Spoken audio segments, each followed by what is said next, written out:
Salut à tous et bienvenue dans ce nouvel épisode. La dernière fois, nous nous étions quittés après une exploration incroyable dans les entrailles de l'épave du Rainbow Warrior. Une journée spectaculaire qui restera longtemps dans nos mémoires. Les îles Cavaliers ont encore beaucoup à offrir, mais faute de moyens, nous reprenons la route vers d'autres aventures. Notre objectif est d'atteindre le cap Reinga, un site réputé exceptionnel situé à l'extrême nord du pays. Sur notre route, nous apprenons l'existence de dunes de sable géantes. C'est donc là que nous commençons notre exploration. Te Paki. C'est ainsi que se nomment ces dunes, qui s'étendent sur une dizaine de kilomètres de côte. Elles culminent à environ 150 mètres, ce qui dépasse de 40 mètres la plus haute dune d'Europe, la dune du Pilat.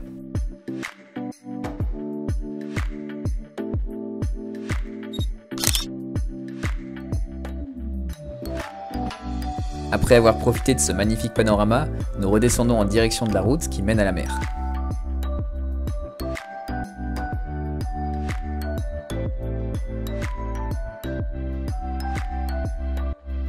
Bon, j'exagère un peu en parlant d'une route. Il s'agit en fait d'un couloir de sable entre les dunes où ruisselle un petit cours d'eau. De nombreux véhicules l'empruntent, pour la majorité des tout-terrains.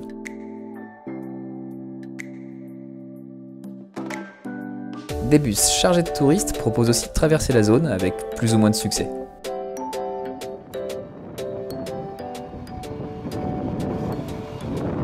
Les visiteurs peuvent profiter du stop pour escalader les dunes et même louer des bodyboards pour glisser sur le sable.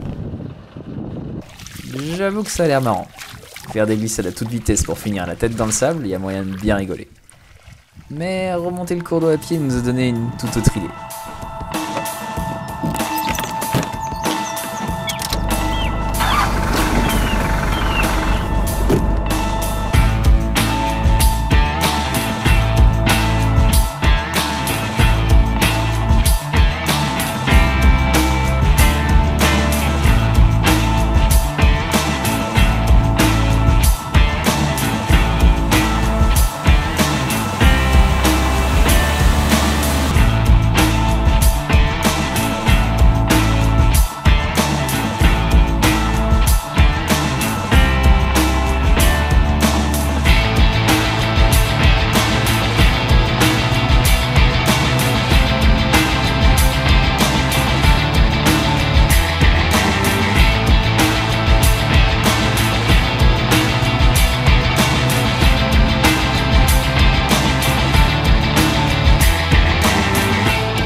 Après 3,5 km à zigzaguer dans l'eau sableuse, nous voilà au bord de la mer de Tasman. Un environnement grandiose et sauvage, et pourtant, le calme est rapidement rompu par le passage des camions de touristes.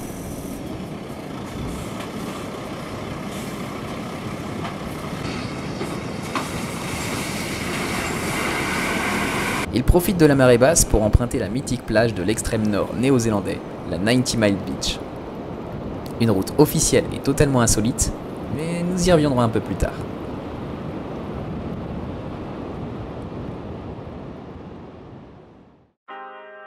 Nous quittons Te Paki en direction du cap Reinga. Situé au bout de la pointe nord, c'est ici que les âmes des morts quittent le monde des vivants dans la culture maori. Cette pointe correspond également à la confluence de deux géants, la mer de Tasman et l'océan Pacifique.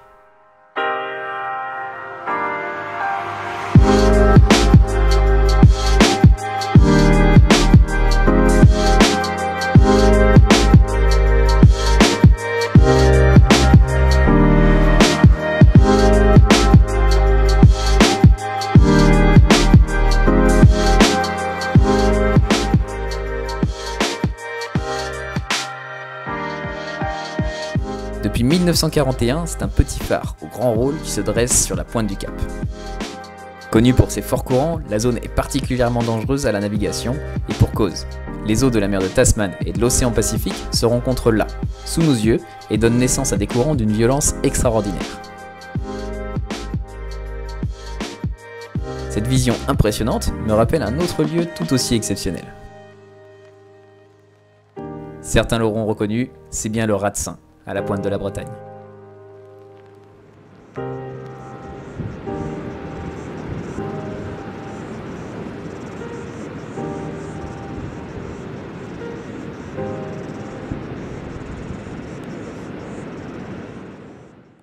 Le cap, avec ses falaises et ses courants, est impraticable pour une plongée.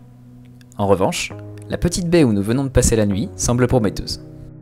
Plutôt abritée de la houle, de belles formations de roches sont accessibles à la palme de chaque côté de la plage. Le spot parfait pour une chasse improvisée.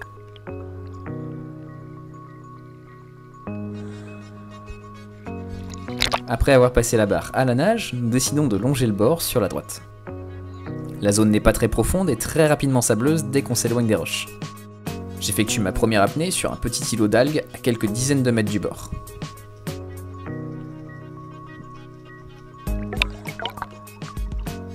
Je lâche quelques bulles pour essayer d'attirer du monde. C'est une technique que j'utilise souvent, mais cette fois-ci sans succès. Du moins, c'est ce que je pensais. Là. Bon, ok, vous ne voyez rien. La caméra n'a pas réussi à capter la jolie nageoire qui s'éloigne en limite de visibilité. Mais voilà grosso modo ce que j'ai vu. Oui, c'est bien une caudale de requin. Une espèce très fréquente sur les côtes néo-zélandaises, le requin cuivre. Malgré son allure de requin bulldog, ce squale puissant n'est pas particulièrement à craindre et est même plutôt timide. Mais ça reste un requin, et lorsqu'on capture du poisson avec ce genre d'animaux dans les parages, il vaut mieux être prudent. Après ce petit coup de pression d'entrée de jeu, nous avons le droit à un véritable défilé de vie avec un large banc de kawaii. Ces poissons argentés sont de belle taille, mais ce n'est pas vraiment ce que je suis venu chercher ici. Le fond est constamment remué par la houle et rend les agachons plus compliqués.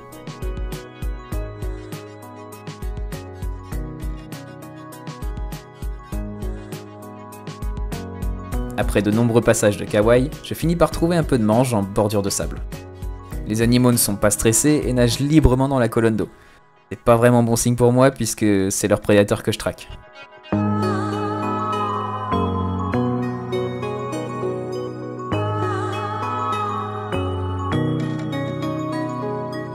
Deux carangues font tout de même une apparition, mais ces spécimens sont petits et ce n'est pas vraiment ce que je recherche aujourd'hui.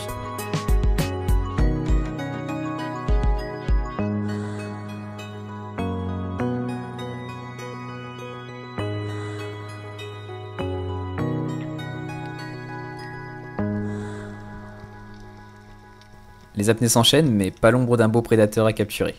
J'avoue que je commence un peu à perdre espoir, mais finalement... Les voilà enfin, les fameux kingfish qui m'obsèdent depuis mon arrivée sur l'île.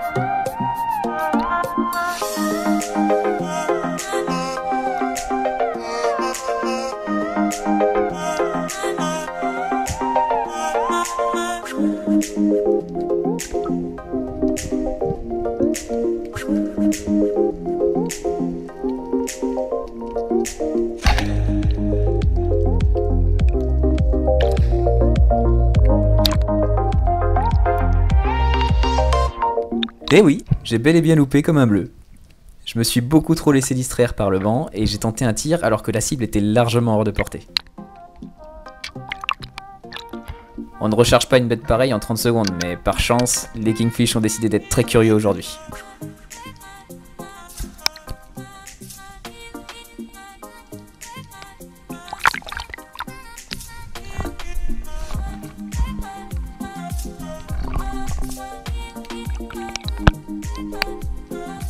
Dernier ajustement de la pointe détachable et ça devrait être bon. Les kings sont littéralement partout autour de nous. La difficulté est de trouver le spécimen de la bonne taille, c'est-à-dire au minimum 75 cm pour la maille légale. Je vous assure que dans cette situation, c'est vraiment pas évident.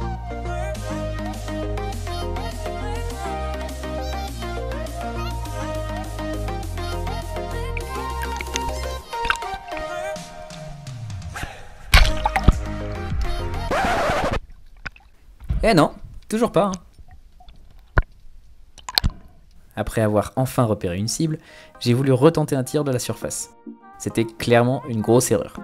La céréole que je cible est en arrière par rapport au groupe, et donc relativement loin de moi. Je tente un tir alors que le poisson se trouve derrière un de ses congénères.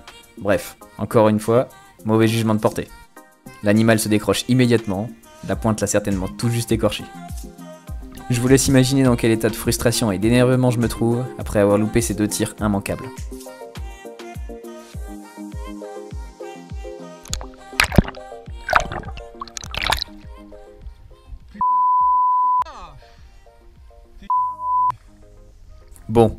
reprend ses esprits et on y retourne.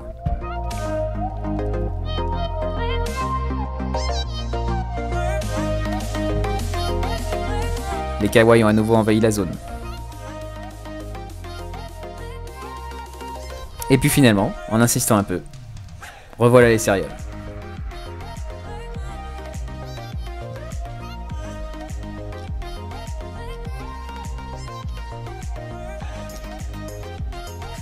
Malheureusement pour moi, ce coup-ci, seules les petites sont revenues me voir.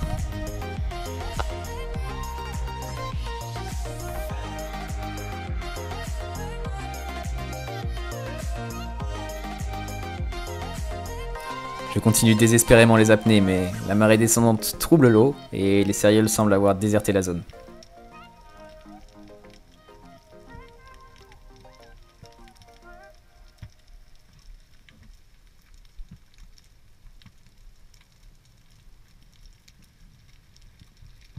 Je crois que j'ai bel et bien loupé ma chance de sortir un king aujourd'hui. Tant pis. On aura quand même des images plein la tête et plein la GoPro.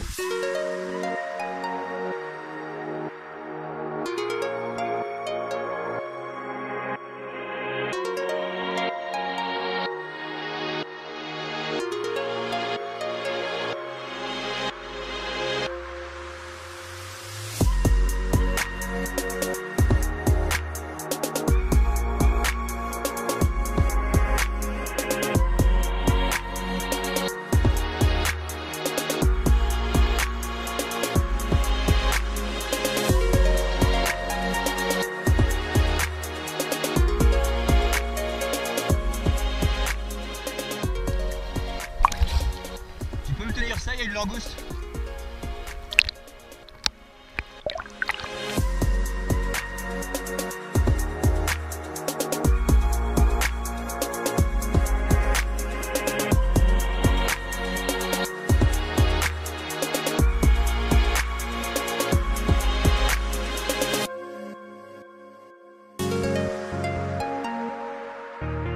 Loupé. Ce n'est vraiment pas mon jour.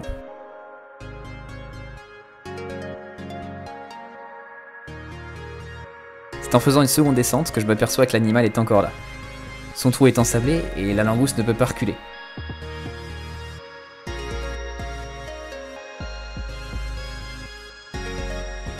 À l'aveuglette, les deux mains dans la rague, j'essaye tant bien que mal de l'extirper de sa cachette.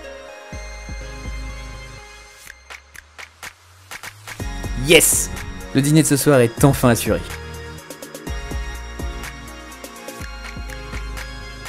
Je dois avouer que les langoustes, c'est quand même super chouette comme sauveur de bredouille.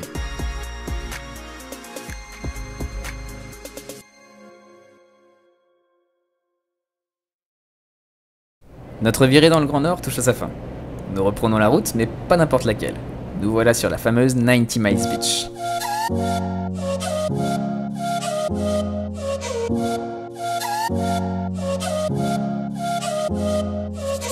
La 90 Miles Beach est une route officielle qui s'étend sur 50 miles, contrairement à ce que son nom indique.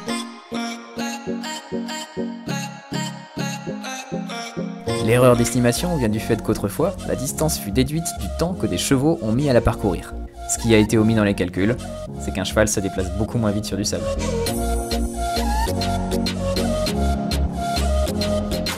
Quel merveilleux moyen de conclure notre road trip dans le Grand Nord néo-zélandais.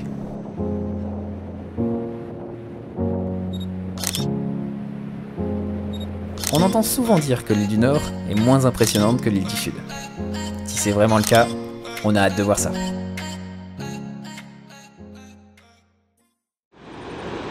Rendez-vous dans le prochain épisode pour la fin de notre exploration du Grand Nord.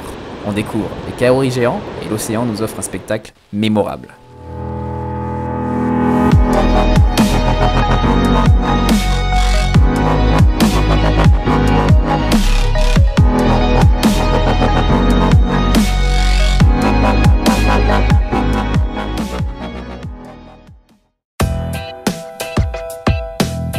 Je viens juste de relancer une page Facebook. Pour ceux que ça intéresse d'être aux dernières nouvelles, vous avez le lien dans la description. Et au fait, si vous avez aimé les rushs en drone, n'oubliez pas de passer voir la chaîne de Stéphane. Lui aussi fait le tour de la Nouvelle-Zélande, mais dans les airs.